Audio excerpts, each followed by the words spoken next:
আল হিলালের সঙ্গে নেইমারের চুক্তি আগামী জুনেই শেষ হবে এবং সেই সময় ব্রাজিলে ফিরে শৈশবের ক্লাব সান্তোসে যোগ দেবেন বলে শোনা যাচ্ছে। স্প্যানিশ ক্রীড়া দৈনিক স্পোর্টস সম্প্রতি দাবি করেছে 32 বছর বয়সী নেইমার ইতোমধ্যেই সান্তোস কর্তৃপক্ষকে সবুজ সংকেত দিয়েছেন। তবে শুধু সান্তোস কেন, এমনকি অন্য কোনো ক্লাবও তাকে কিনতে পারে এমন সম্ভাবনা থেকেই যাচ্ছে।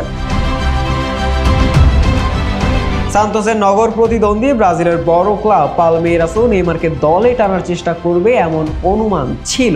তবে পালমেইরাসের সভাপতি লেইলা পেরেইরা এই সম্ভাবনা নাকচ করে দিয়েছেন। ব্রাজিলিয়ান সংবাদ মাধ্যম ইউএলওকে দেওয়া এক সাক্ষাৎকারে 60 বছর বয়সী এই ক্রীড়া সংগঠক ও ব্যবসায়ী নেইমারের প্রতি তাচ্ছিল্যপূর্ণ মন্তব্য করেছেন, যদিও তার খেলার প্রশংসাও করেছেন তিনি।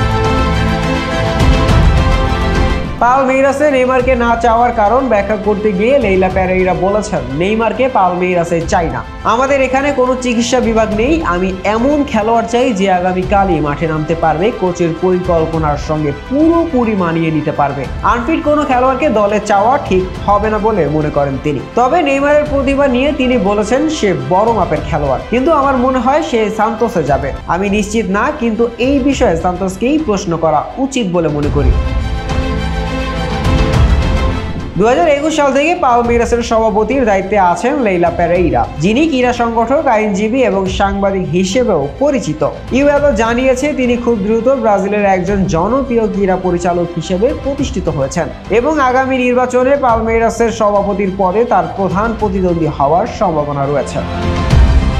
শাহরিয়ার আহমেদ জয়, ডেস্ক রিপোর্ট, আইকন স্পোর্টস।